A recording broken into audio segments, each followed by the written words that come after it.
situation because you're wrong about what you think about finances and money and abundance.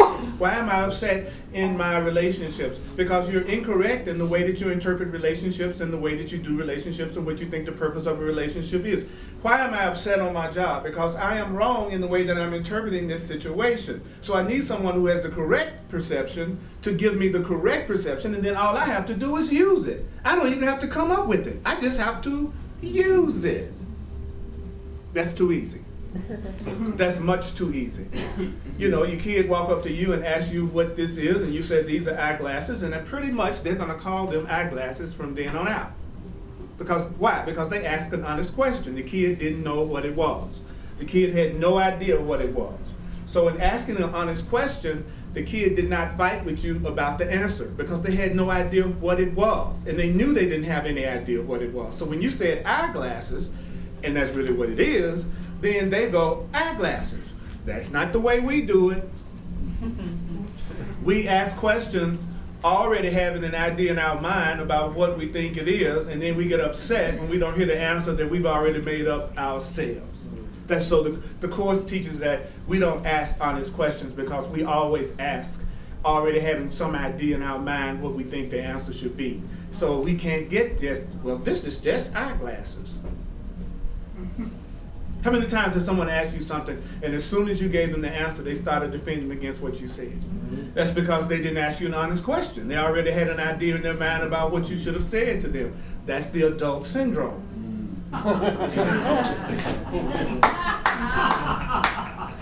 Adults always pretend like they're asking questions, but they're not.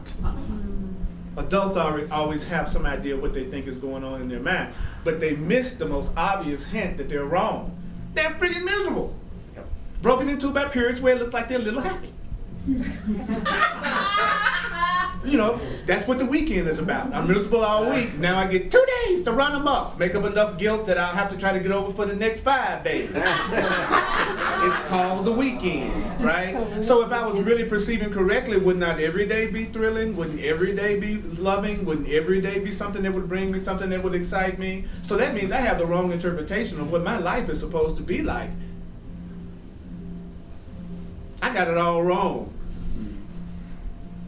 So, I need some right thinking, right? Right-mindedness. He says, the way you have perceived of yourself and your world until now has not been right-minded, and you're beginning to realize this. You're beginning to realize that you might not have been looking at things correctly.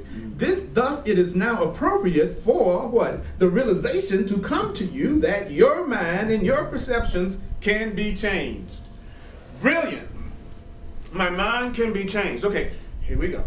Only those who want to say it. Some of you might want to listen. Only those who want to say it. Please. Only those who want to say it. Please. Okay. My mind can be changed. My mind can be changed. My mind can be changed. My mind can be changed. What? My mind can be changed. My mind can be changed. My mind can be changed. My mind can be changed. Take a breath. My mind can be changed. My mind can be changed. My mind can be changed. Why am I saying that? Because to change my mind, I need to say the truth over and over and over and over again. And then after you say the truth over and over again, you begin to accept it as partially true. And then you keep on saying it, and part of you believes it, and part of you doesn't believe it. Then you keep on saying it, and keep on saying it, and then you finally accept it as the truth, and then you actually experience it in your perception and in your physical world. So the first stage to changing your perception is to say things over and over that you don't believe. So I'm not, when I say your mind can be changed, I'm not asking you to believe that. When I say you're an infinite being that's unlimited in every way, I don't care if you believe that. What I'm doing is introducing the thought. And the more you share the thought, the stronger it becomes. And the more who believe it, the stronger it becomes. So our job in the beginning is to say what we don't believe as much as possible. Can you say what you don't believe? Yes. Yeah. Wouldn't that seem like that? Isn't that easier? Yeah. Just to say something you don't believe, like your mind can be changed. Right? So your mind can be changed, so that means your perception can be changed, so that means your interpretation can be changed. This is necessary before you can look back in a new way and not simply cover the same ground you have covered 1,000,000 times, seeing causes for recriminations, blame, and guilt. So in order to look back in a new way, I need to tell myself, I am going to do this right now, but I'm also going to remind myself that my perception can change, my interpretation can change, my interpretation of myself can change, my interpretation of myself can change, my interpretation of my life can change. That is my perception. My interpretation of myself can change. My interpretation of myself can change. My interpretation of myself can change. Do you know that my interpretation of myself can change? What would it take for a new perception of myself to show up? What would it take for a new perception of myself to show up? What would it take for a new perception of myself to show up? My perception can change. Why am I telling myself this? So that I won't just go over the same thing that I've gone through 1,000,000 friggin' times. He says, looking back in judgment is not what is required here. Nobody's asking you to look back at your past and judge it. No one's asking you to look back at what you've gone through and what you've done in the past and judge it. You're not being required to judge your past. You're not being required to judge your past. You're being required to have compassion for it. Now, how do I have compassion for my past? By telling myself that everything that happened to me in my past was for my own best interest, and somehow or another it has benefited me. If you see your past as beneficial to you, then there's nothing to forgive about it. Please! Thank you. Thank you, thank you. Enthusiasm is welcome. Okay, not required, but definitely welcome. I'll say it again. Why are you always focusing on your past and what's happened in the past? Because you don't think it benefited you. I had a father that it didn't look like benefited me. I had a childhood that it looked like it didn't benefit me. I went through some things when I was young, it looked like it didn't benefit me. That's why I'm trying to work through it now. I'm trying to work through it now because I'm not seeing it as a blessing. I'm not seeing it as something that made me the person I am today, that's trying to be a more loving person. So as soon as you bless your past, as soon as you have a compassion for your past, as soon as you nod about your past, there's no longer any need to deal with it. Take your friggin' story and chunk it. Take your story and toss it. I was born black in the South. Back in the days of segregation, and I remember having to be on the back of the bus and go to separate water fountains and restrooms in the South and go in the back. And the reason why I'm the way I am today is because I'm a black man in America. Toss it! That's not the reason why I am today. The reason why I am the way I am today is because of what I'm telling myself today.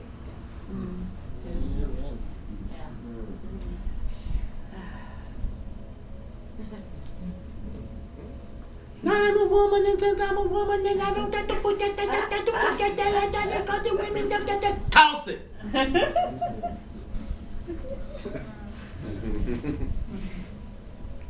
I'm a man and I need to take care of stuff. I'm being a man, got to do the pot, the boosting hand, man, got to toss it.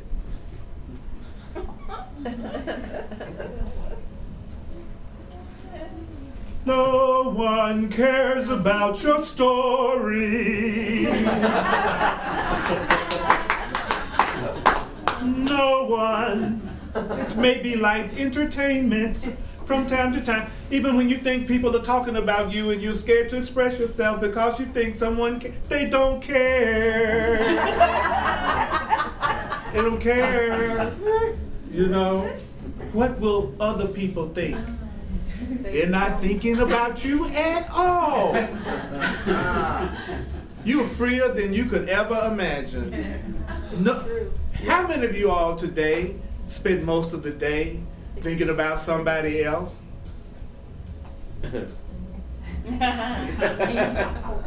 Notice it's not exactly an overflowing room of hands. Most of us are thinking about our own experience. And even if we're thinking about other people, we're thinking about other people in terms of how they relate to our experience. Yeah. That's my point.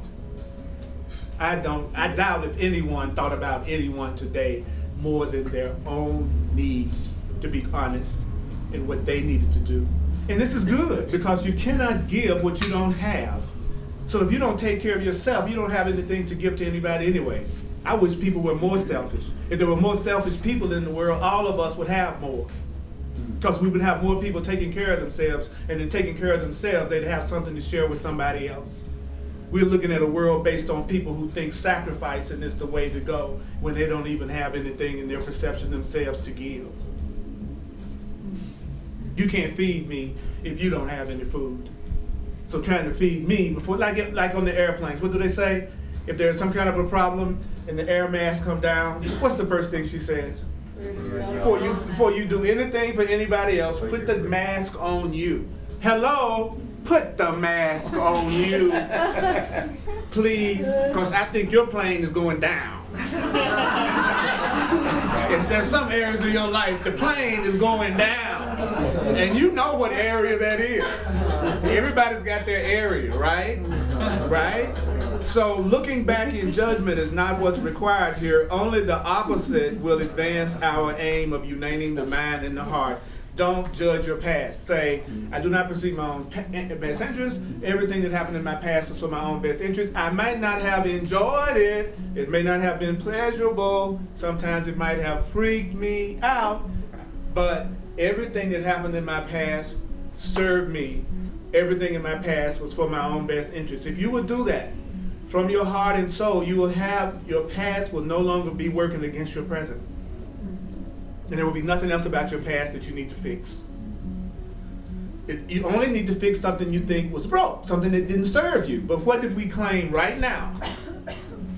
Why don't you pretend for a moment that you came from like this incredible home with this incredibly loving, freeing, conscious parents who always had money, and every need that you had was met, and you were taught in a beautiful, wonderful way. You may sound like a lie, but it'll feel good. Just tell yourself some things sometimes that just feel good. Because your experience is coming out of your feelings.